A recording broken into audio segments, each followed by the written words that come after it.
जय मसीह की। आइए हम मेरी भविष्यवाणियों की पुस्तक में से आज के वचन को पढ़ते हैं, जो कि हमारे आत्मिक पिता प्रेरित अंकुर यूसुफ नरूला जी द्वारा लिखे गए हैं। 14 अगस्त 2021। घबराहट और आत्मिक आराम। यहोवा ने अब्राहम से कहा, अपने देश और अपने कुटुंबियों और अपने पिता के घर को छोड़कर उस देश में चला जा जो मैं तुझे दिखाऊंगा। उत्पत्ति 12 उसकी 1।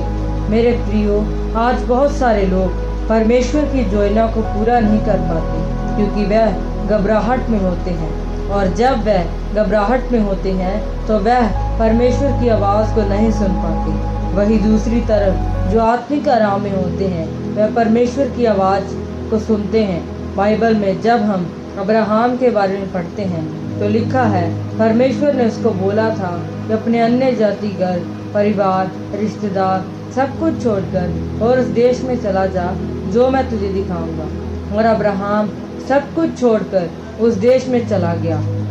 उसको कुछ नहीं पता था उसने किस जगह पर जाना है, क्योंकि परमेश्वर ने उसको वह देश बताया ही नहीं था। अगर अब्राहम आत्मिक आराम में ना होता तो उस समय अब्राहम घबरा जाता और परमेश्वर की मर्जी को पूरा ना कर पाता।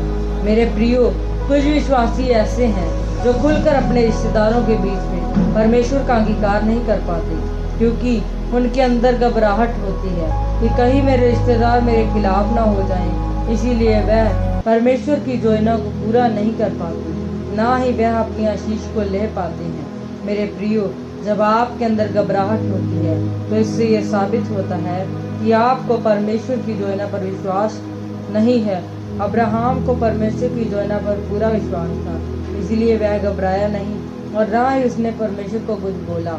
उसने परमेश्वर की योजना पर विश्वास किया और उस देश में चला गया। फिर परमेश्वर ने उसको आशीषित किया।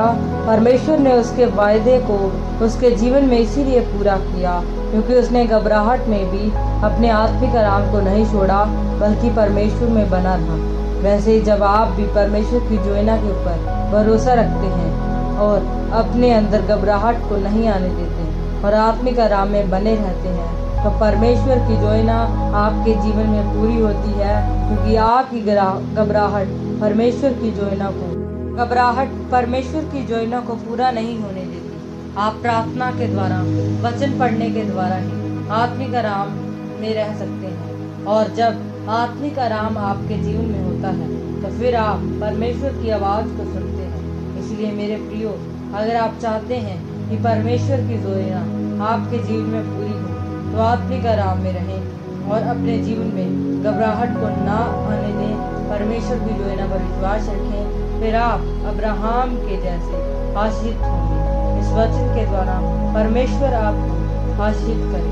ये हम अपने आत्मिक पिताजी द्वारा किए गए अंगीकार करते हैं। सर्वशक्तिमान परमेश्वर, इस वचन के लिए मैं आपका धन्यवाद करती हूँ। पिता, मैं अंगीकार करती हूँ मैं हमेशा आत्मिक आराम में रहूँगी और अपने जीवन के किसी भी हालात में घबराऊंगी नहीं। मैं प्रार्थना में बढ़ूंगी, आपके कामों को करूंगी। प्रभु यीशु मसीह के नाम।